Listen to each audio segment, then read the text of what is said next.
তোমাদের বক্তব্য কি, মন্তব্য কি, এই লোকটার সামাজিক অবস্থান কেমন, এর মূল্য কি? তখন সবাই বলে উঠল, ইয়া রাসূলুল্লাহ, এই লোকটা তো খুব আমাদের সমাজে খুব হাতে গোনা মানুষ। এই লোকটা যদি কারোর মেয়ে বিয়ে করতে চায়, সঙ্গে সঙ্গে সবাই তার কাছে মেয়ে বিয়ে দেওয়ার জন্য প্রস্তুত থাকবে, পয়সা কড়ি আছে হয়তো, ভিআইপি যেটাকে আমরা বলি। কিছুক্ষণ পরে আরেকটা লোক আসলো, এসে চলে গেল। তখন নবী আলাইহিস সালাম সাহাবীদেরকে আবার জিজ্ঞাসা করলেন যে এই লোকটা সম্পর্কে তোমাদের মন্তব্য কি? তখন সাহাবা ইকরাম মন্তব্য করলেন, ইয়া রাসূলুল্লাহ, এই লোকটা আমাদের সমাজের খুবই সাধারণ একজন মানুষ।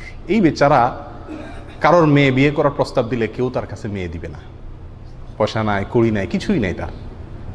অসহায় মানুষ, সাধারণ মানুষ, এমন কাজ করে, এই কাজ উল্লেখ করার মতো কোনো বড় চাকরিও করে না, কেউ তার কাছে মেয়ে বিয়ে দিবে না। এবং সে যদি সুপারিশ করে তার সুপারিশও কেউ শুনবে না।